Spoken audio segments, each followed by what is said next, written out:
అమరావతి పరిపాలనా నగరానికి రేపు శంకుస్థాపన జరగనుండగా ప్రతిష్టాత్మక విట్ విశ్వవిద్యాలయానికి 5-6 రోజుల్లో పునాది రాయి పడనుంది.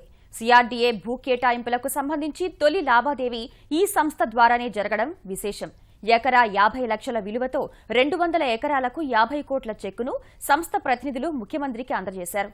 విశ్వవిద్యాలయ నిర్మాణ ప్రణాళికను ఖరారు చేశారు. అమరావతిలో విట్ విశ్వవిద్యాలయం కార్యకలాపాలు 2017-18 విద్యా సంవత్సరం నుంచి ప్రారంభం కాబోతున్నాయి. ఈ సంస్థకు సచివాలయానికి సమీపంలో ఐనవోలు వద్ద 200 ఎకరాలను ప్రభుత్వం కేటాయించింది. తొలి విడత కింద 100 ఎకరాల్లో భవన నిర్మాణాలను చేపట్టనున్నారు. నవంబర్ 3న ముఖ్యమంత్రి చేతుల మీదుగా శంకుస్థాపన జరగనుంది. అనంతరం నిర్మాణాలు వేగంగా సాగనున్నాయి. సాంకేతిక విద్యను అందించే నిమిత్తం భవనాలను అత్యాధునికంగా నిర్మించనున్నారు. మెడికల్ జోన్ కింద డెంటల్, పారామెడికల్, నర్సింగ్, ఇతర కోర్సుల నిర్వహణకు అనుగుణంగా నిర్మాణాలు జరుగుతున్నాయి.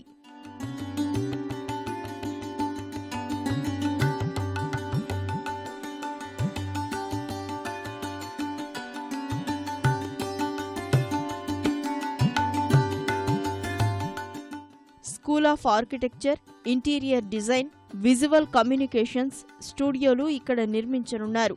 Hotel management, hotel commercial complex, community centre, auditorium, management కోర్సుల నిర్వహణకు తగ్గట్లు నిర్మాణాలు జరుగుతున్నాయి. విద్యార్థుల అవసరాలకు అనుగుణంగా హాస్టల్స్, రిక్రియేషన్ జోన్ కింద జిమ్, ఇండోర్ స్పోర్ట్స్ సౌకర్యాల్ని కల్పిస్తారు. ఇక్కడ హైటెన్షన్ లైన్లను తొలగించేందుకు చర్యలు తీసుకోనున్నారు. నిర్మాణాల డిజైన్లను విట్ ఏపీ ప్రైవేటు విశ్వవిద్యాలయం ప్రతినిధులు సీఎంకు వివరించారు. తొలి 5 సంవత్సరాల్లో 18,000 మంది విద్యార్థులకు చదువుకునే అవకాశాన్ని కల్పిస్తారు.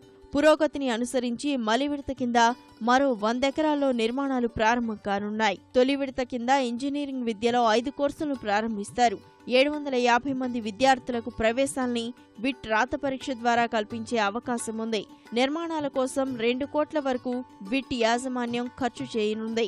ఏపీ ప్రైవేటు విశ్వవిద్యాలయాల చట్టం కింద విశ్వవిద్యాలయం కార్యకలాపాలు కొనసాగనున్నాయి. శంకుస్థాపన కార్యక్రమంలో కేంద్ర మంత్రి వెంకయ్యనాయుడు పాల్గొనున్నారు.